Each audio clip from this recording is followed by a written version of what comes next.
I think one central challenge of planning is legitimacy of government as a key institution that should be involved in bringing change.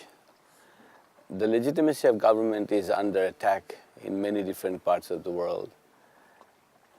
So that has to be re-established as a major planning institution. I think the second challenge for planning, at least in the US or West, is the market has been steadily declining, almost collapsed, as you know. And government will have to reconstruct that market.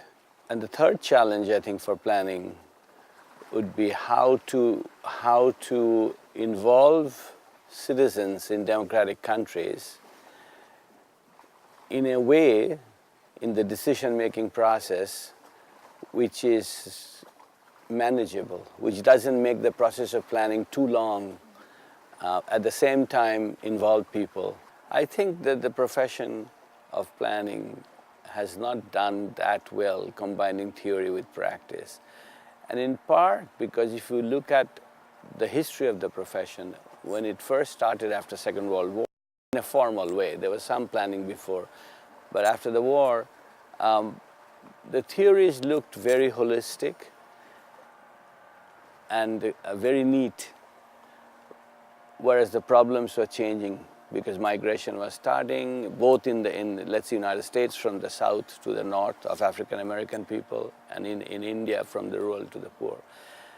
And somehow the outcomes were never the way we had expected. So planning as a field came to be questioned because it couldn't explain the outcomes very well.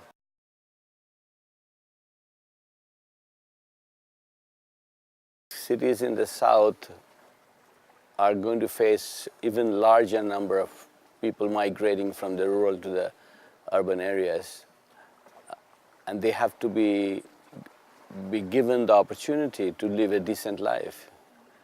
So they have to be housed, they have to find jobs, the children will have to go to school. It's a huge transformation, and that transformation has to be managed in a city. A second problem, I think, connected to that is generally providing education for large number of people, and good education.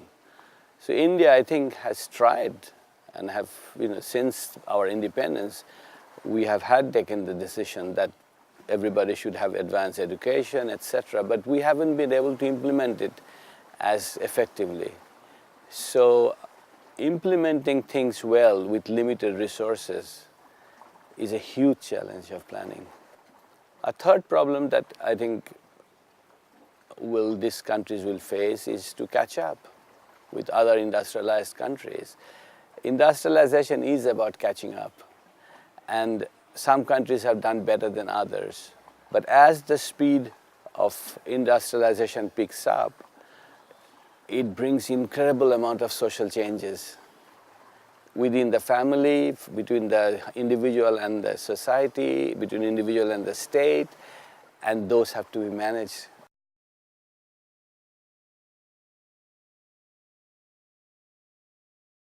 People who practice planning have to understand the broad picture.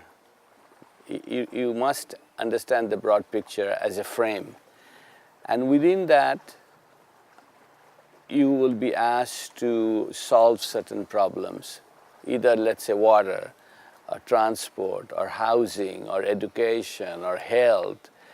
And people will expect planners to be more efficient, more trustworthy, more technically knowledgeable, more politically democratic, and gender awareness, but a group of people who can play that mediating role between these huge changes that we are unleashing and the effect on the lives of ordinary people.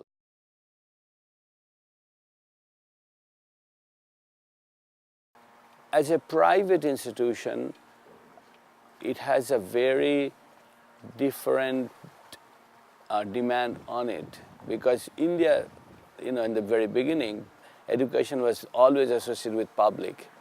That is public, it's a public job, it's a government's job. So it's now only we are beginning to realize that private sector is not just interested in making money, it has also interested in doing good things for the country.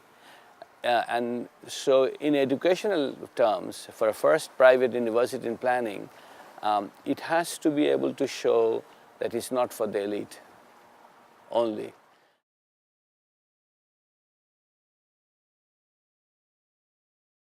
I do think one of the biggest challenges you'll face is if you really want to produce innovative curricula. Innovative curricula means innovative materials that the students will have to read.